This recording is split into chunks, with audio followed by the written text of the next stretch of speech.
خداوند کے زندہ اور پاک کلام میں سے پہلا سلاطین اور اس کا تیسرا باب۔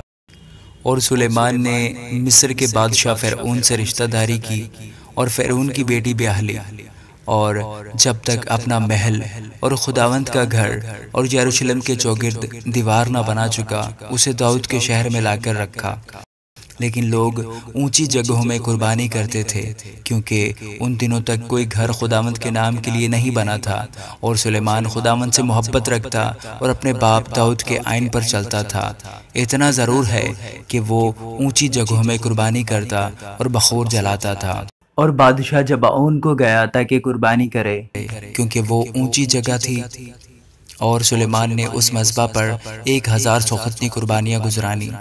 جبعون میں خداوند رات کے وقت سلیمان کو خواب میں دکھائی دیا، اور خداوند نے کہا، مانگ، میں تجھے کیا دوں؟ سلیمان نے کہا، تو نے اپنے خادم میرے باپ داؤد پر بڑا احسان کیا، اس لیے کہ وہ تیرے حضور راستی اور صداقت اور تیرے ساتھ سیدھے دل سے چلتا رہا، اور تو نے اس کے واسطے یہ بڑا احسان رکھ چھوڑا تھا کہ تو نے اسے ایک بیٹا عنایت کیا جو اس کے تخت پر بیٹھے، جیسا آج کے دن ہے۔ اور اب اے خداوند میرے خدا، تو نے اپنے خادم کو میرے باپ داؤد کی جگہ بادشاہ بنایا ہے، اور میں چھوٹا لڑکا ہی ہوں، اور مجھے باہر جانے اور بھیتر آنے کا شعور نہیں، اور تیرا خادم تیری قوم کے بیچ میں ہے جسے تو نے چن لیا ہے۔ وہ ایسی قوم ہے جو کثرت کے باعث نہ گنی جا سکتی ہے، نہ شمار ہو سکتی ہے، سو تو اپنے خادم کو اپنی قوم کا انصاف کرنے کے لیے سمجھنے والا دل عنایت کر، تاکہ میں برے اور بھلے میں امتیاز کر سکوں، کیونکہ تیری اس بڑی قوم کا انصاف کون کر سکتا ہے؟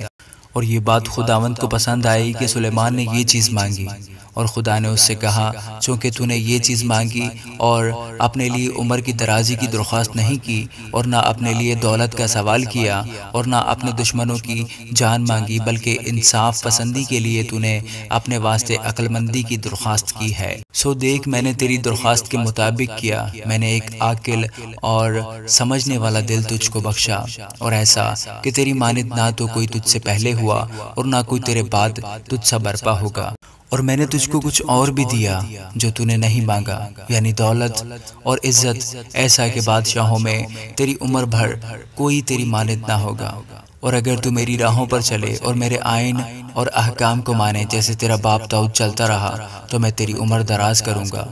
پھر سلیمان جاگ گیا اور دیکھا کہ خواب تھا، اور وہ یروشلم میں آیا اور خداوند کے عہد کے صندوق کے آگے کھڑا ہوا، اور سوختنی قربانیاں گزرانی اور سلامتی کی قربانیاں چڑھائیں، اور اپنے سب ملازموں کی ضیافت کی۔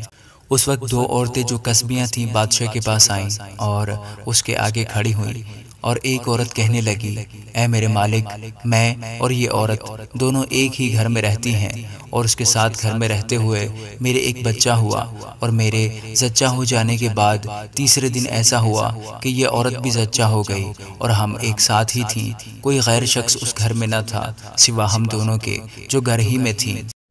اور اس عورت کا بچہ رات کو مر گیا کیونکہ یہ اس کے اوپر ہی لیٹ گئی تھی۔ سو یہ آدھی رات کو اٹھی، اور جس وقت تیری لونڈی سوتی تھی،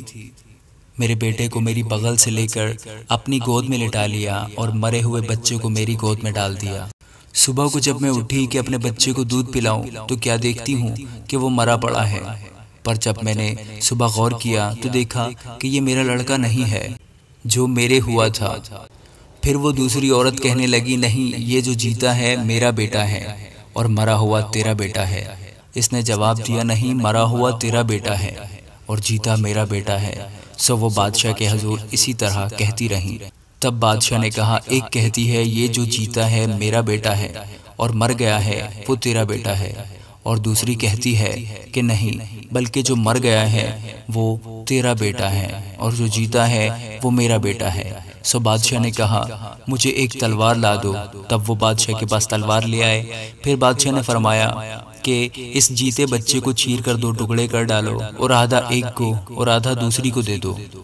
تب اس عورت نے جس کا وہ جیتا بچہ تھا بادشاہ سے عرض کی، کیونکہ اس کے دل میں اپنے بیٹے کی مامتا تھی، سو وہ کہنے لگی، اے میرے مالک، یہ جیتا بچہ اسی کو دے دے، پر اسے جان سے نہ مروا۔ لیکن دوسری نے کہا، یہ نہ میرا ہو نہ تیرا، اسے چیر ڈالو۔ تب بادشاہ نے حکم کیا کہ جیتا بچہ اسی کو دو اور اسے جان سے نہ مارو، کیونکہ وہی اس کی ماں ہے۔ اور سارے اسرائیل نے یہ انصاف جو بادشاہ نے کیا سنا، اور وہ بادشاہ سے ڈرنے لگے، کیونکہ انہوں نے دیکھا کہ عدالت کرنے کے لیے خدا کی حکمت اس کے دل میں ہے۔ آمین۔